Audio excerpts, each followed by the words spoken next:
Hello, my name is John McCann. I'm with the New York State Insurance Fund, CWI's workers' compensation carrier. One of our goals as your workers' compensation carrier is to reduce the likelihood of your suffering a workplace injury. In working towards that goal, today I will be speaking about ergonomics in the workplace.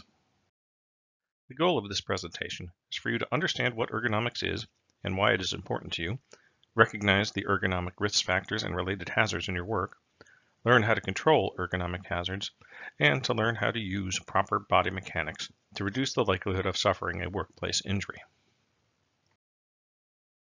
Ergonomics comes from the Greek words ergo for work and nomos for law, a technical way of saying the way we should work. From these laws comes the scientific discipline that studies the interaction between human bodies and the work they perform in an effort to enable people to work comfortably without injuring themselves. When thinking about tasks ergonomically, we are not trying to fit a square peg into a round hole. In other words, we want to fit the job to the person, not the person to the job. Why is ergonomics important? The main reason is that we are constantly exposed to ergonomic hazards. Everything we do, whether at work or in our personal lives, has some ergonomic component. From sitting at a desk at work to sleeping in our beds at night, our bodies are exposed to ergonomic stresses. The stresses can lead to serious and prolonged injuries. The most common injuries are to the musculoskeletal system and are known as musculoskeletal disorders, MSDs. However, the injuries are not limited to the muscles and the skeleton. They can also affect almost every other part of your body, including the nervous and circulatory systems. While an extreme overexertion can lead to an MSD, most ergonomic injuries build up over time. Repetitive tasks create strain on your body, which slowly wear out the areas being used. Injuries of this type are known as repetitive stress injuries, or RSIs. These injuries usually lead to significant discomfort and pain. The conditions, since they occurred over time, can take a long time to heal, if they heal at all. Surgery may be required, but may not completely repair the damage, which can lead to lifelong discomfort. Changes in behavior are always necessary after the onset of an MSD. By applying ergonomics and adjusting behavior early in your career, it is possible to avoid repetitive stress injuries and musculoskeletal disorders. The possible onset of a musculoskeletal disorder can be exhibited in many ways. Indicators of a repetitive stress injury include general discomfort and pain, which is often accompanied by a burning sensation, throbbing, tingling, or numbness in the affected area. Other symptoms can include stiffness, loss of range of motion and flexibility, and spasticity. The image on this slide is an example of spasticity, which is a condition in which muscles stiffen or tighten, preventing normal fluid movement. The muscles remain contracted and resist being stretched, thus affecting movement, speech, and gait. This muscle tension can also be painful. The symptoms have a common component. Your body is a biologic machine, and like all machines, the more it is used, the more the active parts wear due to friction. This friction can lead to inflammation and swelling, and can pinch nerves, constrict blood flow, and reduce the efficiency of joints. All of these effects can lead to the symptoms previously described. There are many ailments known as repetitive stress injuries. During this slide, we will discuss a small sample of them, including several conditions with which you may be familiar and some you may not have heard of. In most of these conditions, tendons have become inflamed from overuse or overexertion, causing pain in the affected area. Tendinitis is the general term for this. Carpal tunnel, de Quervain's, and trigger finger affect the tendons in the wrists and hands. Tennis elbow, the tendons of the elbow. Neuritis and sciatica are inflammations that affect nerves and can cause dysfunction and pain. Raynaud's is a constriction of blood flow to the extremities, which causes the skin of the hands and feet to change color and become numb. Bursitis affects the bursa sac, shown here in the shoulder. The body has several bursa, which are located adjacent to tendons in the large joints. These fluid-filled sacs act as a gliding surface in the joint, reducing friction. When they become inflamed, movement is effective and pain can be felt. Musculoskeletal disorders are among the most common and time-consuming injuries in the workplace. As can be seen in this chart, repetitive motion or stress injuries result in more lost time from work than any other injury. This means that the injured person is affected severely enough by the condition that they cannot perform their normal duties, and that it takes a long time for the injury to heal enough for the person to be able to work normally again. Overexertion, generally resulting in sprains and strains, is the most commonly reported cause of injury. These two factors can combine to contribute to more serious, long-lasting injury. There are several ergonomic risk factors in our work and personal activities. One of them is your position while performing a task. Working in an uncomfortable or awkward position can result in localized pressure. This is particularly true when working at a desk or in front of a countertop. Your forearms on the desk to your hands on the keyboard can create pressure points on the forearm and wrist that constrict the space through which tendons move, increasing the friction and the likelihood of injury. You must also consider the neutral position of joints, muscles, and tendons while performing tasks. In the desk and keyboard example, the neutral position of your elbow is bent at 90 degrees. For your wrists, it is a straight line from the elbow through the fingertips. Neutral positions present the least resistance for easily inflamed body parts and reduce the likelihood of injury. As can be seen in this image, the worker on the left is sitting in a way that creates the least strain on his body. While the man on the right looks relaxed, he is sitting in a way that increases strain on his back, right elbow, left wrist, neck, and eyes. All of this increased strain could lead to a repetitive stress injury over time. Another ergonomic risk factor is repetitive motion. Performing the same task many times throughout the day increases the strain on body parts. This repetitive motion over time creates wear on the ligaments and tendons. If there is a task that must be done frequently, think about the movements you are making. Keeping the motion small and in the same plane is best.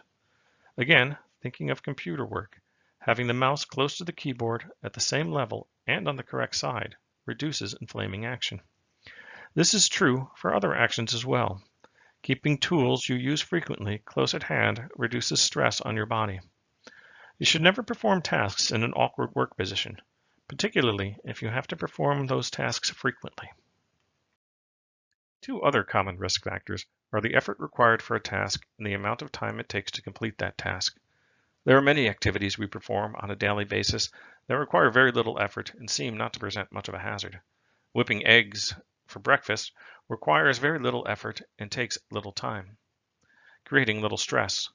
However, if you have to whip eggs for an hour or more, the stress on your wrist, elbow, and shoulder increases greatly.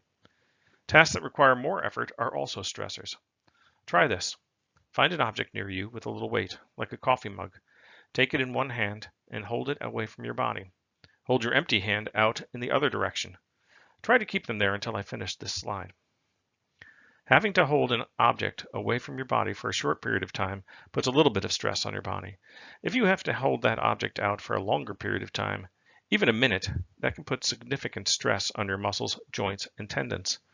Our neutral carrying position is with the upper arm straight down from the shoulder or slightly forward, with the elbow bent at 90 degrees next to your torso, and the object directly in front of you also making contact with your torso. This provides the most support with the least effort. An example of this is holding a baby in your arms. Nestled up against your chest, this is very easy and can be maintained for a long time. Uh-oh! The baby just spit up, and you're holding her as far away from you as you can while trying to find something to clean up the mess. This takes much more effort. How are your arms? Is the one with the coffee mug more tired? If you haven't already, please return to a neutral position. The best way to protect workers from musculoskeletal disorders is to develop a program for controlling ergonomic hazards. In implementing a program, the ergonomic hazards are identified and analyzed. Methods for abating the hazards are developed, and workers are trained in how to perform the tasks in an ergonomically safe manner. In this image, a woman is putting baking supplies away, something you may do often. The task should be analyzed. Some questions to ask are, how often is this task done? How heavy are the containers? Is this the best place for the containers? Depending on the answers, changes may be implemented, such as using lighter plastic containers, having a step stool, placing the containers on a lower shelf closer to where the baking is done. After implementing the changes, the effectiveness should be analyzed and adjusted if necessary. The program will also teach people how to recognize signs of ergonomic stress and of possible musculoskeletal disorders. Red lines across your forearm or abdomen where they make contact with the surface are an indication of pressure points that could lead to a repetitive stress injury. Pain in the hand from gripping a pen or a tool too tightly is also an indicator. Adjusting workstations and purchasing tools that are easier to grip could relieve these stresses. Programs designed to protect workers from hazards all have a similar hierarchy of control. At CWI, an example of elimination is the Safe Patient Handling Program. Using Hoyer lifts and adjustable beds removes the hazard of lifting clients. Substitution is where you replace a device that you are using with one that has the same function but reduces the hazard. An example of this is replacing mechanical lifts with electric models. Engineering doesn't necessarily eliminate the hazard, but it separates you from it. Noise is not specifically an ergonomic hazard, but it does create workplace hazards. Shutting the door to the laundry room isolates the washer and dryer and reduces the hazard. Administrative controls are specific practices to follow when performing tasks, such as job rotation, so that exposure to a hazard is limited. There are not many tasks at CWI that require protective equipment, but if you are working with something that vibrates, wearing gloves to absorb the vibrations prevents your hands from being exposed to this ergonomic stress. I used to wear old bicycling gloves when I cut the lawn to absorb the vibrations of my old mower. My hands felt much better after learning this trick. Body mechanics is a term used to describe the way we move as we go about our daily lives. It includes how we hold our bodies when we sit, stand, lift, carry, bend, and sleep. Poor body mechanics are often the cause of musculoskeletal disorders. When we don't move correctly and safely, the body is subjected to abnormal stresses that over time can lead to degeneration of spinal structures, joints, injury, and unnecessary wear and tear. We have all been told since childhood to stand up straight, but it's easy to get into bad habits. Good body mechanics are based on good posture. Good posture means the spine is in a neutral position, not too rounded forward and not arched back too far. But what does good posture look like? As you can see in this image, the posture on the left would be considered poor, with the gentleman slumped forward. On the right, he is standing straight, but you can see that his spine's neutral position is not straight, but curved. From neck to buttocks, the spine forms an S. We all spend a good deal of time on our feet. Standing work, including bending, lifting, carrying, and reaching, can be tough on your body, especially if proper body mechanics are not being employed. Some body mechanic tips for standing include standing with your feet about shoulder width apart, changing position frequently while keeping your weight balanced between your feet, having a firm, level surface to stand on, and minding your posture. To see what proper posture is like, try this if you can. Stand up and find an open section of wall or a door. Stand with your back to it. When you are properly aligned, your shoulders, buttocks, and heels will be touching the wall. There should be a hollow in your lower back that you can put your hand into without touching yourself or the wall. Hopefully that got some blood flowing. Please sit back down. As you are sitting, try this. Place your buttocks at the back of the seat while maintaining a small space between the back of your knees and the seat of the chair. Place your feet flat on the floor with your knees bent at a 90-degree angle. Pull your shoulders back and lift your chest. If your chair has armrests, make sure they are positioned to support the weight of your arms, not too high to make you hunch or too low to make you reach. For prolonged periods of sitting, make sure you have enough support for your lower back. Look for a chair that has adjustable lumbar support. If that is not possible, you can increase your back support by using a lumbar roll, a rolled up towel, or a cushion placed behind your lower back. Keep in mind that even sitting in the correct position for long periods of time will eventually become uncomfortable. Don't forget to take breaks, get up, move around, and stretch. This will reduce the stress on your spine and help prevent muscle fatigue and stiffness. In the image on the left, you can see an example of poor posture. Our worker is sitting slouched in his chair, creating space between his back and the lumbar support, increasing back strain. His legs are extended, moving his knees and ankles out of the neutral position. He also has his wrists crossing the edge of his desk, creating a pressure point. The image on the right demonstrates proper desk posture, with support for the back and arms. Knees, elbows, and wrists are all in their neutral positions.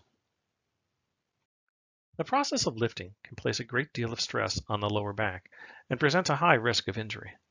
Use of proper lifting mechanics and posture is critical to preventing injury. Therefore, we need to think before we lift. What this means is before picking up any heavy object, some things you should consider are: where are you going with the object? Is the path clear? Is this a good time to make the lift? Is there too much going on to move the item safely? Know what it is that you are lifting. Is it a solid or a liquid? Is the box full or empty? Can you handle the object alone, or do you need assistance? Can it be broken down? Remember, think before you lift. When you are ready to lift, place the load immediately in front of you. Bend the knees to a full squat or lunge position. Bring the load towards your chest. Assume a neutral position with your back. Tighten the lumbar and buttocks muscles. Now lift from the legs to a standing position. Do not lift from a twisted position or from a bent over position. When you bend over to pick up an object, you put 10 times the pressure on your back than you would have had you knelt or squatted to pick it up. Whenever possible, use a lift aid like a cart or a hand truck. When storing items, you need to think about all of the ergonomic risk factors we have discussed.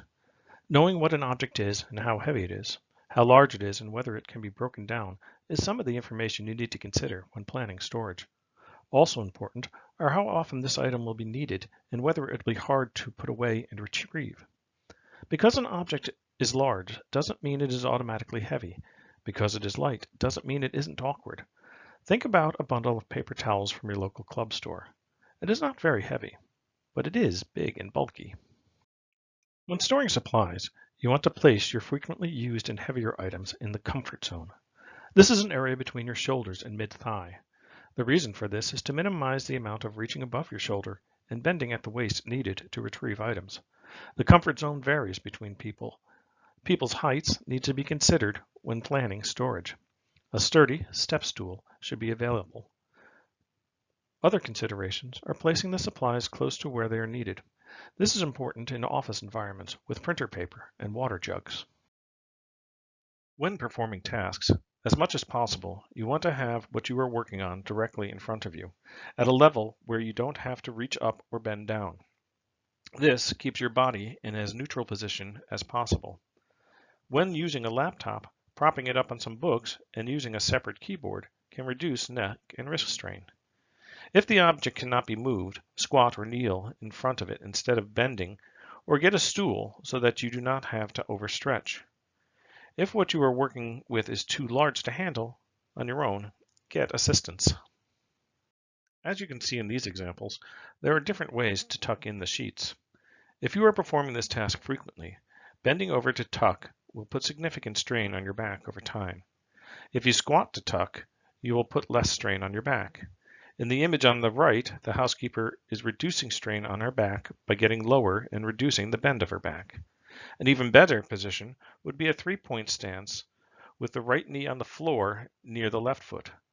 This would straighten the back and further reduce the strain. Whenever possible, you should push objects instead of pulling them. When pushing, your body is in a more neutral position than when pulling. In these images, the aide on the left is standing with correct posture and is able to keep both hands on the wheelchair, providing the ability to control its direction. Standing directly behind the wheelchair also allows her to see clearly in front of her patient, and there is no danger of the chair running over her feet. In the picture on the right, the shopper is twisted, increasing strain on her back. She has only one hand on the cart, decreasing her ability to control it. The cart is also about to roll over her foot. To place both hands on the cart, she would have to twist even more to be able to see where she is going. All of these factors increase the likelihood of a repetitive stress injury.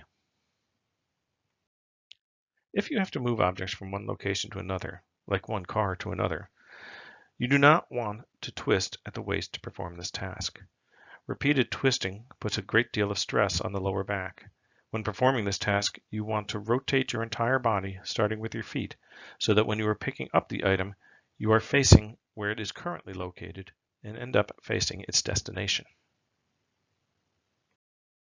As we discussed, ergonomics is the idea of fitting the job to the person.